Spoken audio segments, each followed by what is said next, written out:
62 లక్షల మంది ప్రజల్లో మెడ్ప్లస్ బ్రాండ్ మెడిసిన్స్ కి మారడం వలన 915 కోట్ల రూపాయలు సేవ్ చేసుకున్నారు. అదే మెడిసిన్స్ అదే క్వాలిటీతో 50 to 80% డిస్కౌంట్లు. డీప్ వీన్ థ్రాంబోసిస్ అనేది మన వీన్స్ ఏవైతే మన బాడీ కాళ్ళ నుంచి మళ్ళీ గుండెకి చేరే రక్తనాళాలు ఏవైతే ఉంటాయో ఆ వీన్స్లో క్లాట్స్ ఫార్మ్ అవటం వల్ల వచ్చే సమస్య.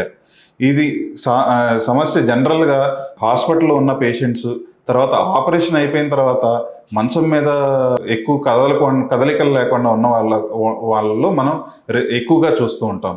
ఇవి కాకుండా హెరిడిటరీగా కొంతమందికి బ్లడ్లోనే సమస్యలు ఉండటం వల్ల క్లాట్స్ ఫార్మ్ అవుతాయి. కొంత శాతం మందిలో మనం అసలు కారణం ఏమీ కనుక్కోలేకపోతుంటాం. కొంతమందిలో పుట్టుకతోనే మే టర్నర్ సిండ్రోమ్ అంటే లోపల పెద్ద వీన్ ఏదైతే ఉందో దాని మీద కంప్రెషన్ వల్ల డీవీటీ అనేది డెవలప్ అవుతుంది.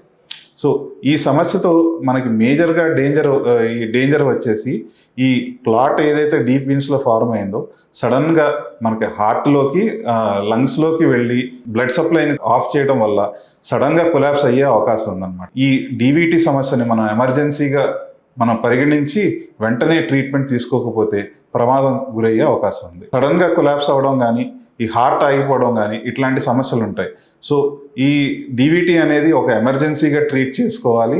ఆ వెంటనే మనం రక్తం పలచబడే మందులు మనం స్టార్ట్ చేసుకోగలిగితే మనం వెంటనే ఈ కాంప్లికేషన్ని ప్రివెంట్ చేయొచ్చు.